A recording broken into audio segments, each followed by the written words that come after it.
Shalom, Bapak Ibu dan saudara dan saudari yang terkasih. Jumpa lagi dalam Sikat Sabda Iman Katolik Sabtu Pekan Biasa ke-31 6 November 2021. Bacaan hari ini dari Injil Lukas bab 16 ayat 9 sampai 15. Marilah kita siapkan hati dan pikiran kita untuk mendengarkan sabda Tuhan.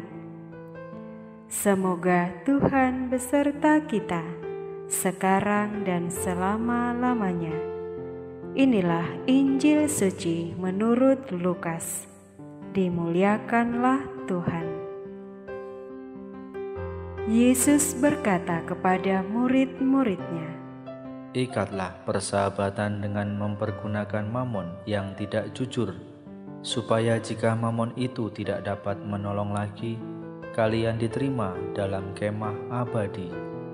Barang siapa setia dalam perkara-perkara kecil, ia setia juga dalam perkara-perkara besar.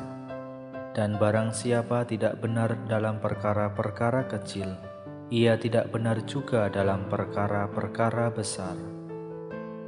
Jadi jika kalian tidak setia mengurus mamon yang tidak jujur, siapakah yang akan mempercaya harta sejati kepadamu? Dan jikalau kamu tidak setia dalam harta orang lain, siapakah yang akan menyerahkan hartamu sendiri kepadamu?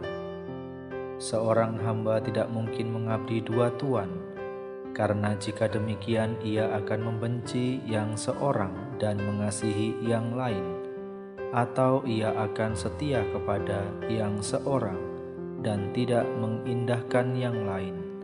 Kalian tidak dapat mengabdi kepada Allah dan kepada mamon." Semuanya itu didengar oleh orang-orang Farisi, hamba-hamba uang itu, dan mereka mencemoohkan Yesus.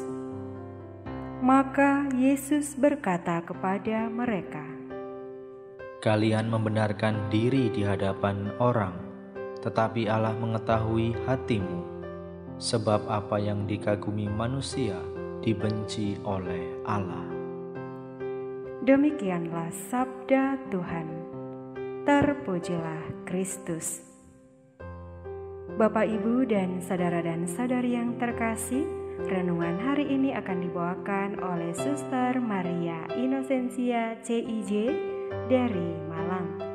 Selamat mendengarkan.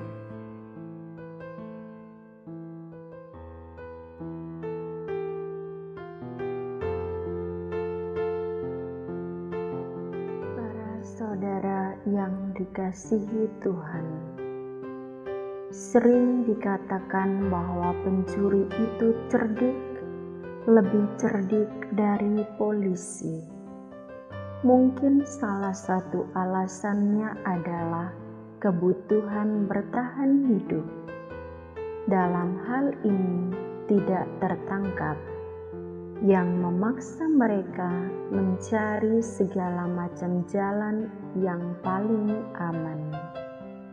Kiranya demikian situasi yang digambarkan dalam kisah bendahara yang cerdik. Ia harus bertahan hidup sehingga muncul ide cerdiknya. Kisah Injil ini terkesan aneh. Apakah Yesus membenarkan sifat tidak jujur bendahara itu? Ternyata yang diperhatikan Yesus adalah kecerdikan bendahara itu untuk menyiapkan masa depannya.